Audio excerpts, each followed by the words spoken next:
ಹಾಗಾಗಿ ಕೇರಳದ ಮತದಾರರನ್ನು ಯಾವಾಗಲೂ ರಾಜಕೀಯವಾಗಿ ಜಾಗೃತರು ಮತ್ತು ರಾಜಕೀಯವಾಗಿ ಜವಾಬ್ದಾರಿಯುತರು ಎಂದು ಬಣ್ಣಿಸಲಾಗಿದೆ. ಅವರಲ್ಲಿ ಅನೇಕರು ವಾಸ್ತವವಾಗಿ ನಗರಗಳಿಂದ, ಕೆಲವೊಮ್ಮೆ ದೇಶಗಳಿಂದ ಪ್ರಯಾಣಿಸಿ ಮನೆಗೆ ಹಿಂತಿರುಗಿ ಬಂದು ತಮ್ಮ ಮತದಾನದ ಹಕ್ಕನ್ನು ಚಲಾಯಿಸುತ್ತಾರೆ. ಇಲ್ಲಿ ನನ್ನ ಜೊತೆ ಒಬ್ಬ ತಾಯಿ ಮತ್ತು ಮಗ ಇದ್ದಾರೆ.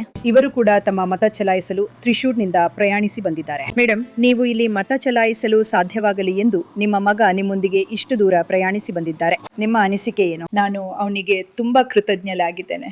ಅವನು ಬಹಳ ಸಮಯದಿಂದ ನನಗೆ ಸಹಾಯ ಮಾಡುತ್ತಲೇ ಬಂದಿದ್ದಾನೆ.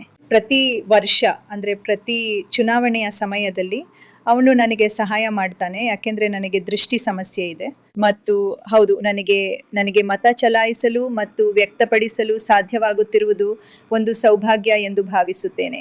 ನಿಮಗೆ ವೈಯಕ್ತಿಕವಾಗಿ ಇದು ಎಷ್ಟು ಮುಖ್ಯ? ನಾವೆಲ್ಲರೂ ನಮ್ಮ ಅಳಿಲು ಸೇವೆ ಮಾಡಬೇಕು ಎಂದು ನನಗನಿಸುತ್ತದೆ. ದೊಡ್ಡ ಚಿತ್ರಣ ಏನೆಂದು ನಮಗೆ ತಿಳಿದಿಲ್ಲ, ಆದರೆ ನಾವು ನಮ್ಮ ಕೈಲಾದಷ್ಟು ಸಣ್ಣ ಕೆಲಸ ಮಾಡಿ ನಮ್ಮ ದೇಶಕ್ಕೆ, ನಮ್ಮ ರಾಜ್ಯಕ್ಕೆ ಎಲ್ಲವೂ ಒಳ್ಳೆಯದಾಗುತ್ತದೆ ಎಂದು ಆಶಿಸುತ್ತೇವೆ. ಹಾಗಾಗಿ ಮತ್ತು ನಿಮ್ಮ ಸುತ್ತಮುತ್ತ ಏನು ನಡೆಯುತ್ತಿದೆ ಎಂದು ನೀವು ಗಮನಿಸುತ್ತೀರಿ ಅಲ್ಲವೇ? ನಾನು ಕೇಳಿಸ್ಕೊಳ್ತೇನೆ. ಹೌದು, ನಾನು ಟಿವಿಯಲ್ಲಿ ಎಲ್ಲ ಅಭಿಪ್ರಾಯಗಳನ್ನ ಮತ್ತು ಎಲ್ಲ ಅಭ್ಯರ್ಥಿಗಳ ಮಾತುಗಳನ್ನ ಕೇಳ್ತೇನೆ. ಹಾಗಾಗಿ ಒಟ್ಟಾರೆಯಾಗಿ ನನಗೆ ಒಂದು ಸಾಮಾನ್ಯ ಕಲ್ಪನೆ ಇದೆ. ಅದು ಕರ್ಕಶವಾಗಿ ಬಿಡುತ್ತದೆಯೇ? ಹೌದು, ಆದರೆ ನಂತರ ನಿಮಗೆ ಗೊತ್ತಲ್ಲ, ಸ್ವಲ್ಪ ಸಮಯದ ನಂತರ ನೀವು ಮಾಹಿತಿಯನ್ನು ಹೆಕ್ಕಿ ತೆಗೆಯಲು ಕಲಿಯುತ್ತೀರಿ.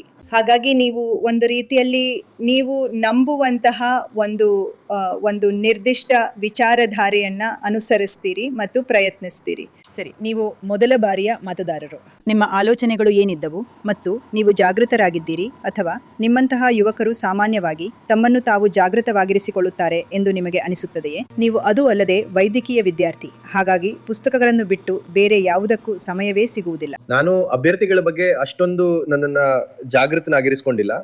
ಅಂದ್ರೆ ನಾನು ಅವರ ಕೆಲವು ಪ್ರಚಾರಗಳನ್ನ ಮತ್ತು ಎಲ್ಲವನ್ನು ನೋಡ್ತಾ ಬಂದಿದ್ದೇನೆ. ಹಾಗಾಗಿ ನನಗೆ ಒಂದು ಸಾಮಾನ್ಯ ಕಲ್ಪನೆ ಇದೆ, ಆದ್ರೆ ಬಹುಶಃ ಬೇರೆಯವರಷ್ಟು ಇಲ್ಲ. ನಾನು ಮೊದಲ ಬಾರಿಯ ಮತದಾರನಾದ್ರಿಂದ ನಾನು ಯಾರಿಗೆ ಮತ ಹಾಕಬೇಕೆಂಬುದರ ಬಗ್ಗೆ ನನಗೆ ಕೇವಲ ಒಂದು ಸ್ಥೂಲ ಕಲ್ಪನೆ ಇತ್ತು.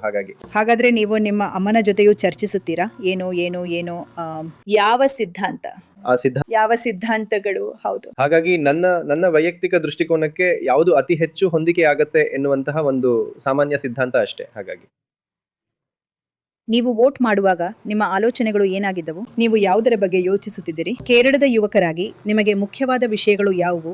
ಯಾವ ವಿಷಯಗಳು ಮುಖ್ಯವಾಗಿದ್ದವು? ಒಬ್ಬ ಯುವಕನಾಗಿ ನನಗೆ ವೈಯಕ್ತಿಕವಾಗಿ ಅನ್ಸೋದೇನೆಂದ್ರೆ, ಮುಖ್ಯವಾಗಿ ನಾನು ನೋಡೋದು ಸಾಮಾನ್ಯ ದೃಷ್ಟಿಕೋನಗಳನ್ನ, ಅಂದ್ರೆ ಮತ್ತು ಸ್ವಾತಂತ್ರ್ಯ ಮತ್ತು ಕೂಡ ಅಂದ್ರೆ ನಾವು ಇಷ್ಟಪಟ್ಟಿದ್ದನ್ನು ಮಾಡಲು ಒಬ್ಬ ಯುವ ವ್ಯಕ್ತಿಯಾಗಿ ಸ್ವಾತಂತ್ರ್ಯ ಇರೋದು. ಹಾಗಾಗಿ ಅಂದ್ರೆ ನಿಮಗೆ ಯಾರಾದ್ರೂ ಆಜ್ಞೆ ಮಾಡುವುದನ್ನು ನೀವು ಬಯಸುವುದಿಲ್ಲ? ಆಜ್ಞೆ ಮಾಡಿಸ್ಕೊಳ್ಳೋದನ್ನು ಬಯಸೋದಿಲ್ಲ. ಹೌದು. ಹಾಗಾಗಿ ನನ್ನ ತಂದೆ 2005ರಿಂದ ಸಂಪೂರ್ಣವಾಗಿ ಹಾಸಿಗೆ ಹಿಡಿದಿದ್ದಾರೆ.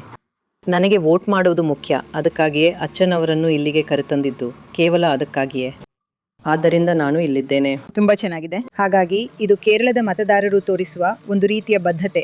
ಅವರು ಪ್ರತಿಯೊಬ್ಬರೂ ಮತ ಚಲಾಯಿಸಬೇಕು ಎಂದು ನಂಬುತ್ತಾರೆ ಮತ್ತು ಅದಕ್ಕಾಗಿಯೇ ಆಕೆ ತನ್ನ ಹಾಸಿಗೆ ಹಿಡಿದ ತಂದೆಯನ್ನು ಅವರಿಗೆ ಅವರ ಮತದಾನದ ಹಕ್ಕನ್ನು ಚಲಾಯಿಸಲು ಸಹಾಯ ಮಾಡಲು ಇಷ್ಟು ದೂರ ವಾಹನದಲ್ಲಿ ಕರೆತಂದಿದ್ದಾಳೆ. ಕೊಚ್ಚಿಯಲ್ಲಿ ಕ್ಯಾಮರಾ ಪರ್ಸನ್ ಪಾಲ್ ರಾಜ್ ಅವರೊಂದಿಗೆ ಡಿಕೋಡರ್ಗಾಗಿ ಉಮಾ ಸುಧಿ.